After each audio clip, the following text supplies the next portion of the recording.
उत्तर प्रदेशामध्ये 298 जागांवरती सध्या भाजपला आघाडी आहे, त्यामुळे उत्तर प्रदेश भाजपकडे जाते हे तर स्पष्ट आहे. पण उत्तर प्रदेशात भाजपचा चेहरा कोण असणार, मुख्यमंत्री कोण असणार? अभिजित, कुणाकुणाची नावं खरं तर रेसमध्ये आहेत आपण उत्तर प्रदेशचा विचार केला तर?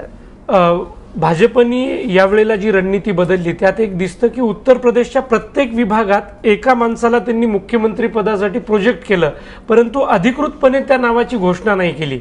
जर तुम्ही पश्चिमी उत्तर प्रदेशात पाहाल तर तिथं 2 नावं दिसतात. एक संगीत सोम दिसतात, ज्यांचं मुझफ्फरनगर दंगलीमध्ये आरोपी म्हणून नाव आहे, भाजपचे आमदार आहेत तिथे. आणि दुसरं नाव येतं मथुरेमधून जे भाजपचे राष्ट्रीय प्रवक्ते आहेत श्रीकांत शर्मा, हे सुद्धा प्रोजेक्ट केले. तसंच पूर्वाचलमध्ये योगी आदित्यनाथ यांचं नाव सगळेजण घेतात की त्यांना मुख्यमंत्री केलं पाहिजे. त्यानंतर तिसरं नाव येतं दलित समाजामधून जर करायची वेळ आली तर साक्षी महाराज आणि साध्वी निरंजन ज्योती यांची नावं येतात. आज सकाळीच साक्षी महाराज यांनी खुद्द सांगितलं की उत्तर प्रदेशचा मुख्यमंत्री हा दलित आणि ओबीसी मधून केलं पाहिजे. आणि शेवटचं आणि अंतिम महत्वाचं नाव येतं प्रदेशाध्यक्ष केशवप्रसाद मौर्य यांचे. ते ओबीसी जातीचे आहेत आणि त्यांच्या नेतृत्वाखाली हे भव्य यश उत्तर प्रदेशमध्ये मिळालं, त्यामुळे ते सुद्धा सशक्त दावेदार आहेत. आणि मला असं वाटतं की सगळ्यात प्रबळ दावेदार तर म्हणजे मौर्यच असतील, कारण आतापर्यंत आपण ज्या 2014 नंतरच्या ज्या इलेक्शन्स जर बघितल्या तर प्रत्येक ठिकाणी ज्याच्या नेतृत्वाखाली राज्याची निवडणूक लढली गेली तो मुख्यमंत्री झाला. जसं आपल्या इथं देवेंद्र फडणवीस असतील, तिकडे खट्टर असतील, झारखंडमध्ये असतील, तर त्यामुळं त्या न्यायानं इथं केशवप्रसाद मौर्य व्हायला पाहिजे. फ्रेश नवा चेहरा. आणि त्याच्यामध्ये आता कसं आहे की आता इलेक्शन्स जिंकल्यानंतर परत अनालिसिस करणं जास्त सोपं असतं, पण केशवप्रसाद मौर्यांना अध्यक्ष जेव्हा केलं तेव्हा त्याच्याबद्दल इतकं आश्चर्य आणि इतके जणांनी त्याच्याबद्दल टीका केली होती की इथं तुम्ही मौर्यांना कसं करता, म्हणजे इथं तुम्ही कोणीतरी राजपूत करायला हवा होता, कोणीतरी ठाकूर किंवा तुम्ही ब्राह्मण अध्यक्ष तिथं असायला पाहिजे होता, तर तुम्हाला तिथली जातीय समीकरणं जुळवता येतील किंवा जुळवता येतात. तर ह्या सगळ्या जातीय चष्म्यातनं प्रत्येक गोष्टीकडे बघण्याचा जो आपला स्वभाव आहे त्याला यानं एक तडाखा दिलेला आहे. किंबहुना मी असं म्हणेन की हे धाडस मोदी आणि अमित शहानी दाखवलं. जिंकल्यानंतर अर्थातच आपण फक्त जे काही यशस्वी झालं त्याचीच अजून एक केशवप्रसाद मौर्यांची पार्श्वभूमी सांगतो. ते 14 वर्ष प्रचारक होते आणि संघाचं जे उत्तर प्रदेशचं वर्तुळ आहे त्यामध्ये त्यांचं नाव सन्मानाने घेतलं जातं. त्यामुळे देवेंद्र फडणवीसांची संघाची पार्श्वभूमी, खट्टरांची पार्श्वभूमी आणि आता मौर्यांची पार्श्वभूमी, या तिन्ही पार्श्वभूमी जुळून येतात. त्यामुळे ते अतिशय प्रबळ दावेदार आहेत. या सगळ्यांची नावे साक्षी महाराज, निरंजन ज्योती, योगी आदित्यनाथ यांची पण नावं या रेसमध्ये आहेत खरं तर. पण या सगळ्यांनी जे एक ध्रुवीकरण करण्याचा प्रयत्न केला, मला काय वाटतं पण पार्लिमेंटरी बोर्ड ज्याचं नाव घेईल त्याला करतील. शुक्लाजी, तुम्ही राहणार आहे ना महाराष्ट्रात का तुम्ही जाणार तिकडे? नाही, तिथे जर एखादा आमच्या सारख्या लोकांना सुद्धा पाठवलं तिथे जाऊन काम करा तर करणार. प्रचाराला आम्ही जात होतो ना. आणि एक तुम्हाला सांगतो, केशवप्रसाद मौर्यांबद्दल ते विश्व हिंदू परिषदेचे अयोध्या आंदोलन होता, त्या अयोध्या आंदोलन त्यांना अवध प्रांताचं त्यांच्याकडे संघटन मंत्र्याची भूमिका होती. तर केशवप्रसाद मौर्य हे खूप स्वीकार्य केशवप्रसाद मौर्य यांची म्हणजे आता ते जातीच्या याच्यात सगळ्या गोष्टी बघितल्या जातात, त्यामुळं त्यांची जी जात आहे ती युपीच्या एकूण राजकारणामध्ये त्याला किती महत्व आहे? ते 4% शाक्य आणि मौर्य जो समाज आहे ते 4% प्रत्येक कॉन्स्टिट्युन्सीमध्ये सरासरी त्यांचा जे आहे ते आहे. आणि त्यापेक्षा ते जे आहेत ना, जे मौर्य समाज जे आहे ते मौर्य समाज कधी कुठल्या समाजाची त्याचा तेढची भूमिका नाही. त्यामुळे सगळ्यांना तो सामावून घेणारी ती भूमिका त्या समाजाची असते. आणि त्या तिघे नेते, बीपी मौर्य एकदा आंबेडकरांबरोबर होते, त्यानंतर स्वामीप्रसाद मौर्य काशीराम बरोबर होते, आणि केशवप्रसाद मौर्य हे हिंदुत्वाचं जे राष्ट्रवादाची भूमिका आहे त्याला धरून त्यावेळी सुद्धा, आणि त्या फुलपूरमध्ये जसे ते निवडून आले त्या, आणि तो संघाचा कार्यकर्ता कसा असावा, कसा शिष्ट असावा आणि कसा लोकांना सांभाळून घ्यावा, त्यात त्यांची भूमिका जी आहे ती खूप महत्त्वाची आहे. पण अमित शहा यांचं जे आर्किटेक्चर आहे याचं कम्प्लीट जो सर्वात महत्त्वाचं काम आहे ना, परिवर्तन संवादाचा जे कार्यक्रम घेतला तरी अमित शहानी जो झोकून दिला स्वतःला, त्याचा हा मोठा रिझल्ट आहे. आणि मोदीजीच्या नेतृत्वाचा आहे. त्यामुळे ते दोघे जे ठरवतील ते पक्षाला मान्य असेल, पार्लिमेंटरी बोर्डला मान्य असेल, आणि तोच व्यक्ती मुख्यमंत्री. मगाशी खरं तर प्रशांत सरांना एक लाईटर नोट होती. प्रशांत सरांना मगाशी एक मेसेज आलेला की महाराष्ट्रानं कुठेतरी पुश केलं उत्तर प्रदेशच्या या निकालांसाठी. सो कदाचित महाराष्ट्राचीच परिस्थिती, म्हणजे जसं देवेंद्र फडणवीसांना केलं गेलं तशीच परिस्थिती उत्तर प्रदेशात पाहायला मिळाली तर काही आश्चर्य वाटणार नाही कोणाला. म्हणाले ते अगदी तोच मुद्दा पुढे न्यायचा. तर एक तर स्वच्छ चेहरा, ज्याच्यावर कुठलं किटाळ नाही, काही त्याच्याबद्दल वाकडं तिकडं बोललं जात नाही, संघाशी संबंध, जे सांगितलं गेलं की घट्ट संबंध, नुसते संबंध नाहीत, घट्ट संबंध. आणि मोदींची एक स्ट्रॅटेजी अशी आहे की ते पूर्ण त्यांच्या विश्वासातला माणूसच आणतात. आपण जे बाकीची नावं घेतली ती तसं म्हटलं तर ते प्रभावी नेते असले तरी ते त्यांचं प्रभावी असणं हेच त्यांच्या अडचणीत आणणार आहे. जसं आपल्याकडे गोपीनाथ मुंडे, खडसे असे मोठे नेते होते, पण देवेंद्र फडणवीसला मोदींनी पुढे आणला. आणि हा विजयाचं जर का विश्लेषण मोदींचा विजय असंच होत असेल तर मोदींना पुढेचे 2019ची पायाभरणी करायची, तयारी करायची. त्याच्यासाठी जो विश्वासाचा माणूस पाहिजे तिथे, आणि त्यांना नॉन करप्ट हे ते अगदी पार सगळीकडे बघतायत, जपतायत की 2019 पर्यंत आपल्या कुठल्याही मुख्यमंत्र्यावर किंवा सरकारवर करप्शनचा डाग लागता कामा नये.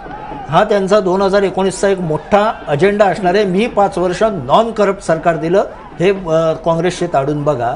त्यामुळे मौर्यांचं हे आत्ता तरी मोठं म्हणजे जड वाटतंय पारड. उत्तर प्रदेशात स्ट्रॅटेजी ठरवणारे प्रमुख अमित शहा होते, पण मग मौर्यांची भूमिका कशी होती त्याच्यामध्ये? 1 वर्षापूर्वी जेव्हा प्रदेशाध्यक्ष बदलायची वेळ आली त्यावेळेस अमित शहानी सगळ्या विभागातून प्रदेश पातळीवरच्या नावाची चाचपणी केली. त्यामध्ये लक्ष्मीकांत वाजपेयी जे आता मेरठमधून पुढं होते त्यांच्यापासून तर राजनाथ सिंगांना दिल्लीहून पाठवायचं का, हा सुद्धा विचार भाजपच्या पक्षश्रेष्ठींनी केला. आणि खुद्द अमित शहांनी राज्यपाल कल्याण सिंग यांना भेटून सुद्धा त्यांच्या मनात काय चाललं हेही जाणून घेतलं. हे सगळं झाल्यानंतर 2 महिने थांबून अमित शहांनी पिटाऱ्यातून एक नाव काढलं, ते म्हणजे फुलपूरचे खासदार केशवप्रसाद मौर्य. आणि महत्त्वाचं म्हणजे फुलपूर हा मतदारसंघ पंडित जवाहरलाल नेहरूंचा मतदारसंघ, 1952ला त्यांनी तिथून निवडणूक जिंकलेली होती आणि तिथले ते खासदार. आणि दुसरी पार्श्वभूमी अशी आहे मौर्यांची, 2002, 7 आणि 12 या तिन्ही विधानसभा निवडणुका त्यांनी लढवलेल्या आहेत. त्यापैकी ते 2 वेळा निवडून आलेले आहेत.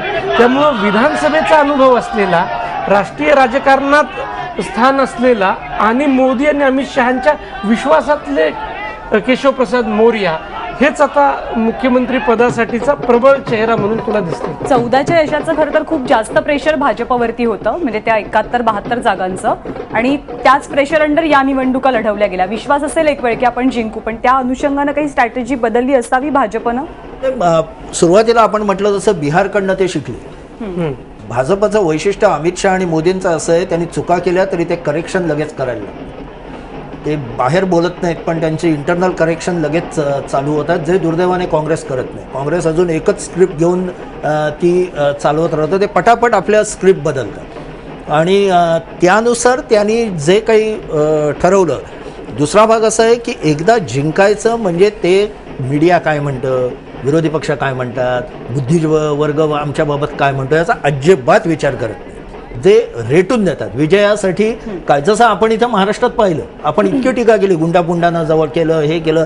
देवेंद्र फडणवीस सारख्या माणसाने सुद्धा काहीही त्याची फिकीर केली.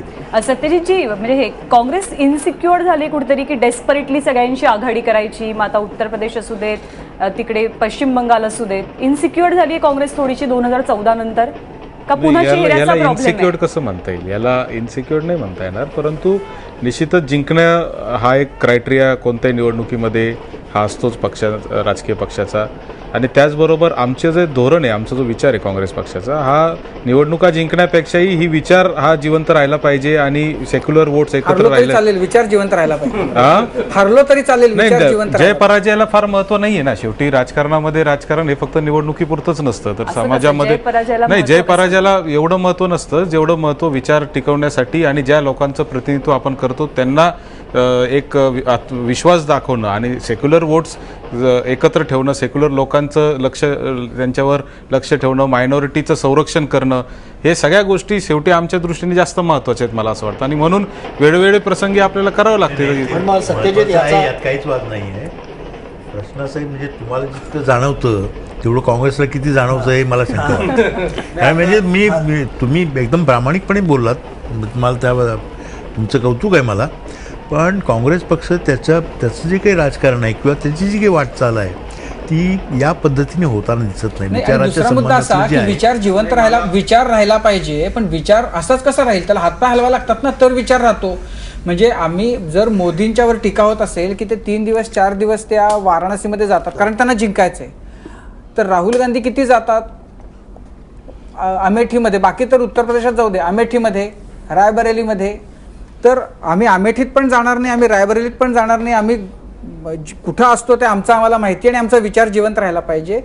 हे काँग्रेसचं धोरण जे आहे त्याच्यामुळं काँग्रेसची आत्ताची अवस्था होती. पंजाबमध्ये पण काँग्रेस जिंकलेली आहे. नाही तसं तर मणिपूरमध्ये पण तिथं राहुल जिंकले. नाही, मणिपूरमध्ये जिंकायचं म्हणजे नाही, मणिपूरमध्ये जे एकूण चित्र आहे. पंजाबच्या संबंधामध्ये एक गोष्ट अशी आहे की तिथे ती जी अकाली आणि बीजेपीची राजवट जी होती ती लोकांना इतकी म्हणजे अतिरेकी. म्हणजे गळ्याशी आलं होतं लोकांचं सगळं आणि त्याच्या राहुल विरोध गांधीला नको होता. नाही त्याच्या कॅप्टन तो प्रताप नाही, सिंग असं बाजूला नसतं. घेऊन बसले होते. नाही, पण तरी सुद्धा कॅप्टन अमरिंदर कॅप्टन- सिंगला सोनिया गांधींनी हस्तक्षेप करून तिथे परत नाही, नाही, नाही, मुख्यमंत्री असं पदाचा नसतं. उमेदवार केला. एखादा माणूस आपल्या डोक्यात असतो की नेतृत्वाच्या की आपण याला पुढं राज्याचं नेतृत्व केलं पाहिजे, परंतु परिस्थिती वेगवेगळ्या असतात. कॅप्टन अमरिंदर सिंग आणि राहुलजी हे गेले 2 वर्षापासून सातत्याने पंजाबच्या निवडणुकीमध्ये पंजाबचं यश एकत्रपणे कोणाचं आहे? राहुल गांधीच्या नेतृत्वाचं आहे.